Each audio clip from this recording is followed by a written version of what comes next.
living in just one district area.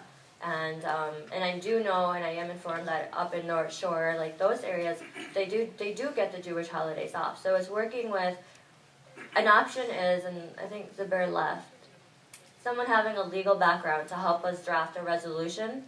And you can pretty much do that independently. Draft a resolution, you work with the lobbying, someone down in Springfield to lobby that bill for you or the resolution, and you work with your legislator who can maybe sponsor it or your state senator. And we can definitely, inshallah, move that as an option. You know, we may be able to introduce that this year, but definitely, inshallah, next year. So I would encourage you, if that's an important issue, that we talk about that more for Muslim Action Day when you have your individual meetings. Because I think we should be, if we don't get them off, they should definitely be recognized in the school systems. And that's, at least one step ahead that we could do. Is there a timetable for setting up these, bringing up these legislative bills and things like that in the thing? And how far ahead do you have to plan to bring some of these into the floor? Or is there a... Okay. So you are asking the timeline for preparing all these bills? I think he's asking, like for example, we selected 4 or 5 bills, right? How far ahead we plan this and how we select. There are a couple of questions related to this from online also. How do these bills get selected, and is there any process towards that? Did I catch that? Technically, you can still introduce a bill into session right now. But you would have to move very, very, very quickly to get a sponsor for the bill, and start lobbying it immediately in Springfield. And that could require you're down there during session the entire time, having supporters, different organizations, community advocate leaders down there. So to get something like that going. But if it's not, at least you can introduce it as a shell bill. And what a shell bill does is that it recognizes the bill, but you can act on it later, in a later session. But at least it's there, and then the next step would be, from a shell bill, you would be introducing an amendment to the actual bill, which we can work on later as we get the language more concrete and specific.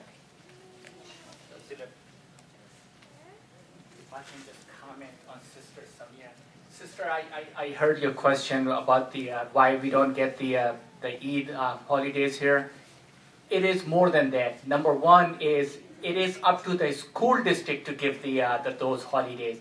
At the North Shore and in the northwestern suburb, your kids and my kids goes to the same school. There are at least 20% kids in those schools that are Jewish, and they are unity over there. So when there is a holiday falls, all those 20% kids, they don't show up to school. And 10% are the teachers, they don't show up for the school. So any time at any given day, if the attendance in any school goes down less than 80%, you lose the funding for that day from that. So the school board has no choice other than just closing those holidays. That's the short answer, but I can explain that how else that works. Our kids are scattered all over the place. We celebrate the Eid 2 different days. We will not take the day off. So there is more to it, but in summary, it all depends. When the 20% of the Jewish kid does not show up on that day in school, they lose the state funding for that day. That's the short answer. Go ahead, Hamid bhai.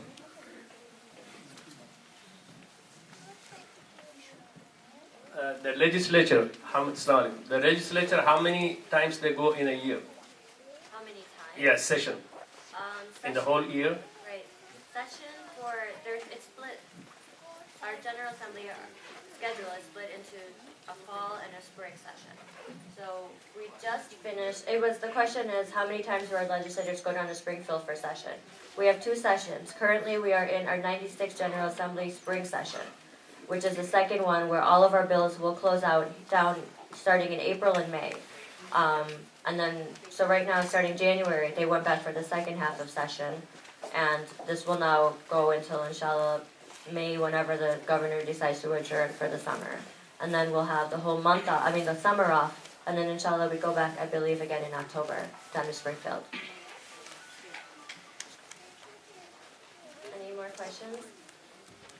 one thing I do want to add, it's very, very important that we get our youth involved, because we are here building the stepping stones for the next generation. I know our parents and the elders here have built it for me to be in a position like this.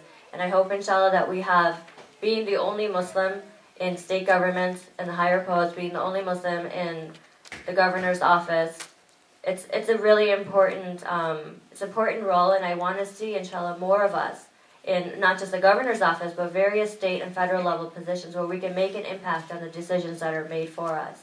So I really encourage, we have internship programs. One of the things I would like to have our youth do as well, we're down for Muslim Action Day, to kind of know the different state agencies that we have and the different work. So if they're interested, if someone is very, very interested in an agency to work in for the summer or in the fall, I'd be more than happy to set up at least a part-time internship program for them, because it's very, very important for us, because if we lose our voice and we're trying to build a momentum, it can die very, very quickly at any time. How early can you start an internship program? We can create a specific internship program starting just for the summer. So I would say earliest is June. Oh, I'm talking age. Age-wise, specifically we would prefer college students. But if there's a high school, a senior in high school that's very, very talented and highly achieved that we can just kind of throw in and learn, we'd be happy to do that too, inshallah. And we do work, with the Asian American Institute. I don't know if you're familiar. They have an internship program that we are they take the interns, but they're paid out of our Department of Human Services, and then they get placed into a state agency. We have 45 minutes still, so if you have any questions, please feel free to ask. 1 second, I'll get to you. There are some questions from online, so I just wanted to make sure that they are addressed as well. What is the difference between advocacy and lobbying? The difference between advocacy is, well, they're not too different. I don't know, it's subjective. Yeah. Lobbying is, you are pretty much doing what you would do in advocacy, maybe a step further, but I think when you're lobbying, you're pushing for something to happen. You are working with legislators or other lobby interest groups that we have, but there really isn't much of a separation. I think you're both down there to get something done, and you're trying to act of persuasion is kind of what you're using in both of those.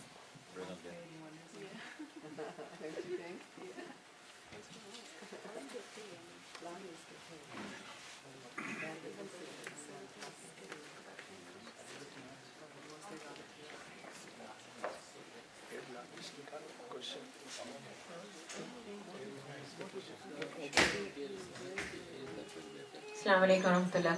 Is the Department of Education under the Governor's Office, or is that a separate entity? It's under the governor's office. It is under the Governor's Office. Are you familiar with the charter school law? We were briefly talking about it. Is that the Senator Meeks bill? I'm sorry? Is that the Senator Meeks bill that we're...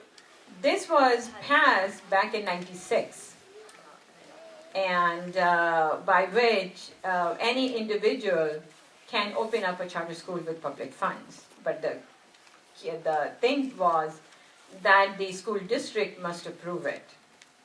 Has there been any changes to this bill? That was already passed, and I know there are a few charter schools around the Chicago area and in the state of Illinois.